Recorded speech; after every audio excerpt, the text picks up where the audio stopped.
ce geste de toi viendra mon secours. Viens semer dans mon âme le grain de l'amour. Je traverse un désert et je meurs de soif. Montre-moi le mystère qui garde la foi. Bonjour, bienvenue à votre émission La Victoire de l'amour en ce vendredi 28 février. J'espère que vous vous portez bien chez vous. On rejoint tout de suite pour sa chronique Claire Jacques et à l'homélie, ce sera l'abbé Stéphane Roy.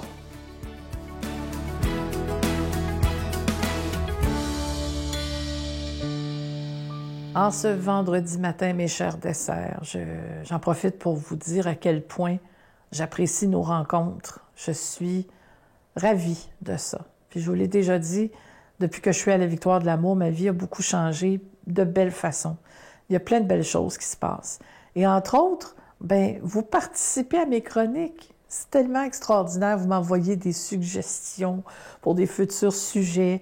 Et puis, il y en a qui me posent des questions. Puis aujourd'hui, c'est ce que je vais faire. Je vais répondre à certaines de vos questions.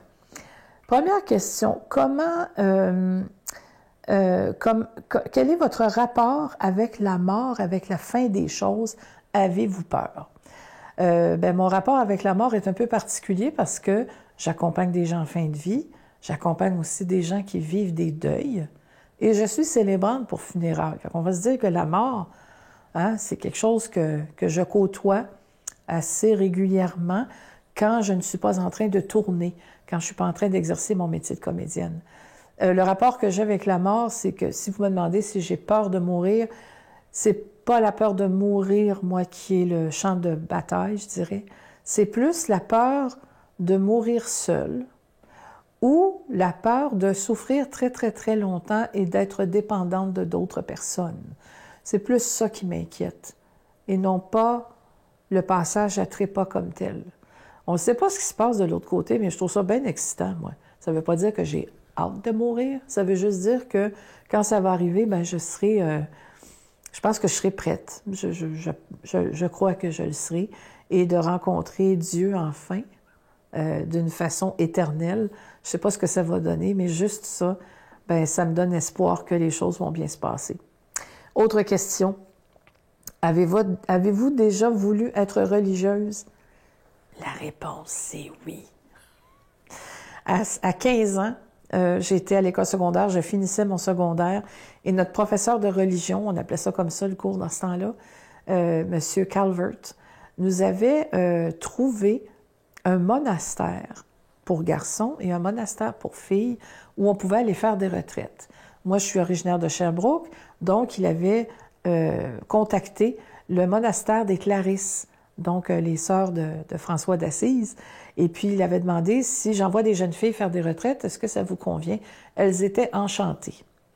Alors, je suis allée 3 fois, et à la 3e rencontre, j'ai eu un moment très précieux, seul à seul avec la prieure, donc la grande bosse du monastère, et je lui ai fait part de mes intentions de vouloir devenir Clarisse. Elle a eu un bel éclat de rire, puis elle m'a dit « Allez vivre un peu, revenez nous voir si jamais la vocation se poursuit.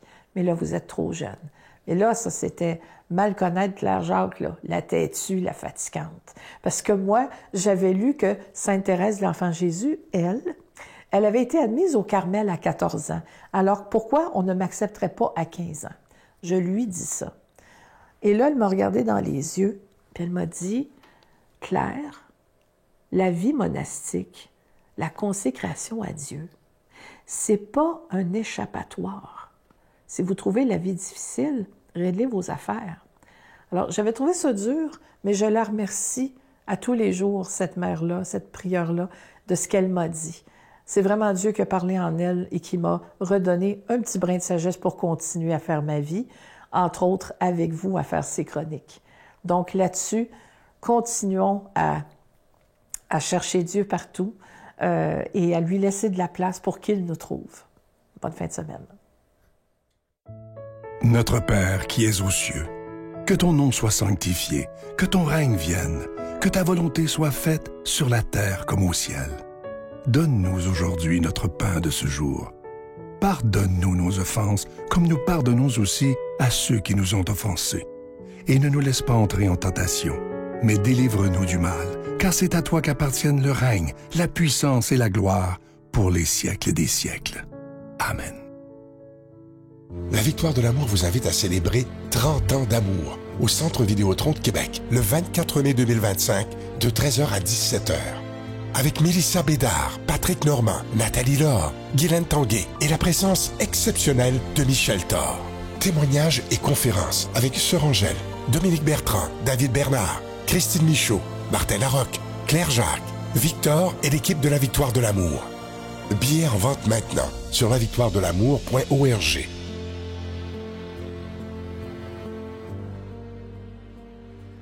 Je suis tellement content de vous présenter, je vous en parle depuis un mois, de ce magnifique cœur de l'espoir. Vous savez, ce cœur en pierre d'agate verte qui est absolument magnifique. Ça vient avec la chaîne qui est en acier inoxydable, donc ça ne ternira pas. Si vous vous souvenez, il y a quelques années, on vous avait proposé le cœur bleu. Vous aviez été tellement content de ce bijou-là. Alors là, c'est la même chose. Donc, la pierre que vous voyez présentement, il n'y a pas de peinture dessus. C'est vraiment la pierre qui est de couleur verte, et on dit que le vert, c'est la couleur de l'espoir et de l'espérance. Je vous rappelle également que ça vient avec la chaîne qui est en acier inoxydable, donc cette chaîne-là ne ternira pas. Il y a aussi cette magnifique carte de Marie. On en est fiers, je dois vous le dire, elle est absolument magnifique. Et ça se donne vraiment bien en cadeau à quelqu'un pour qui les moments sont difficiles présentement, vit des moments d'incertitude, de maladie même, d'anxiété. Juste donner cette petite carte peut faire un bien énorme. Je vous rappelle que ces bijoux, les bijoux et la carte sont déjà bénis. Merci de tout cœur de ce que vous faites et de ce que vous ferez pour la Victoire de l'amour. Voici comment vous procurer ces cadeaux. Par la poste à la Victoire de l'amour, casier postal 120, succursale Boucherville à Boucherville, le J4B 5E6, ou par téléphone, par carte de crédit, du lundi au jeudi, de 8h à 17h, au 514-523-4433, ou à notre numéro sans frais, le 1-888-811-9291. Également sur notre site Internet, le www.lavictoiredelamour.org. Avec votre don, vous recevrez aussi un reçu pour fin d'impôt. Merci de donner des mains à la Providence. Merci d'investir dans votre foi.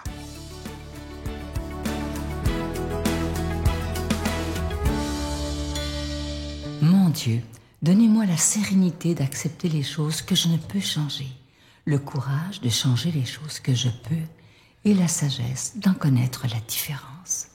Amen.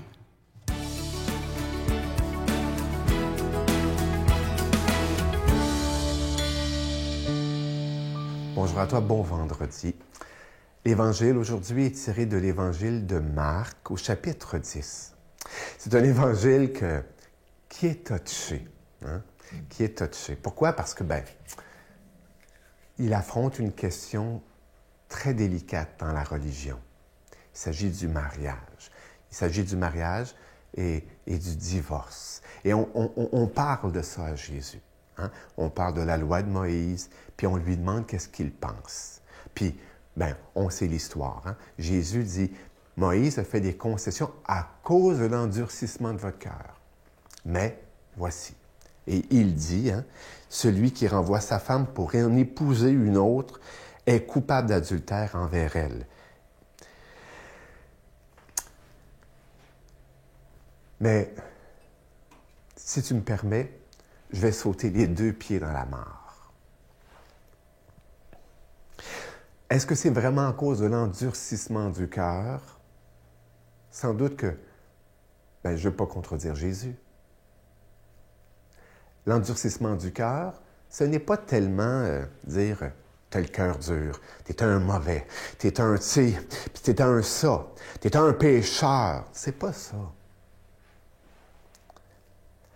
Dire l'endurcissement du cœur, c'est dire que le cœur a besoin de guérison.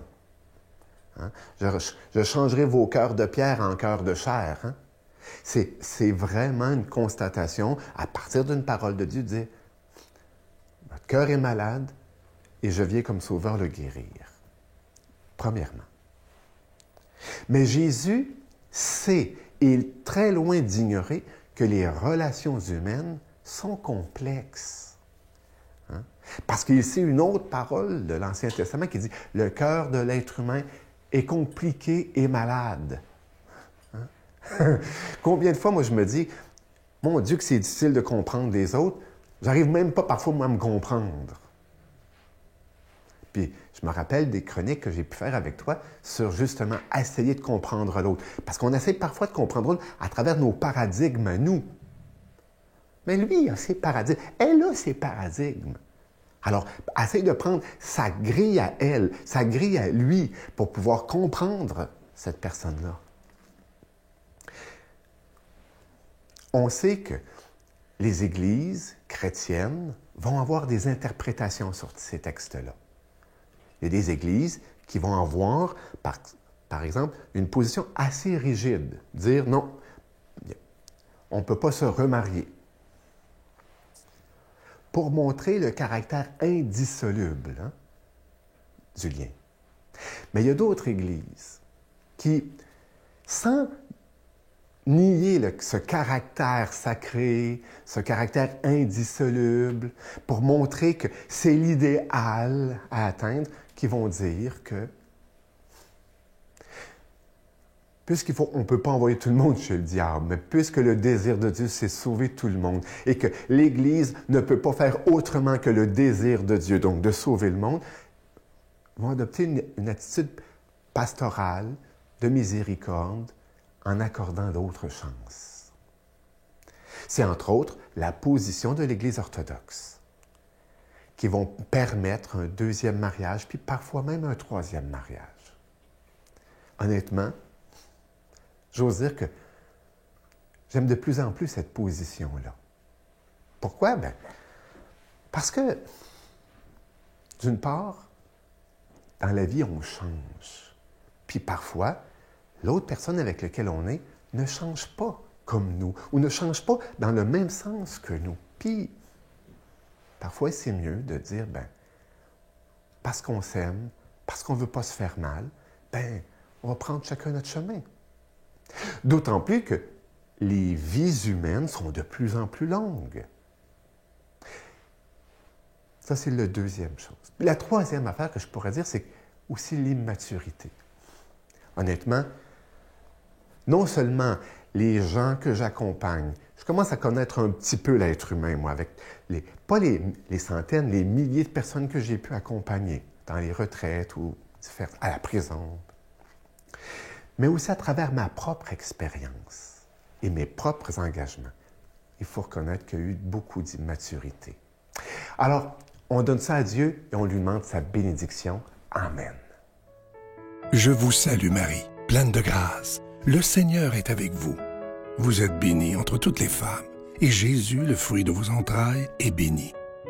Sainte Marie, Mère de Dieu, priez pour nous pécheurs, maintenant et à l'heure de notre mort. Amen.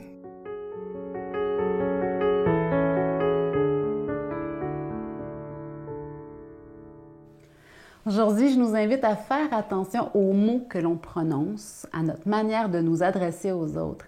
Et il y a une petite phrase qui dit « Si les mots que tu prononces ne sont pas plus beaux que le silence, tais-toi. » C'est un peu vrai, hein? La parole est d'argent, mais le silence est d'or. Donc, prenons garde, mettons un petit filtre devant notre bouche pour parler avec amour, dire des mots qui riment avec amour, dans notre humour, dans nos relations humaines. Faisons attention. Soyons des porteurs de l'amour par nos paroles. Bonne journée. Rien fait d'autre que de les fixer jusqu'au moment où leurs cheveux ont pris en feu, ils sont tombés de dos, les pompiers sont arrivés par après. Vivre et donner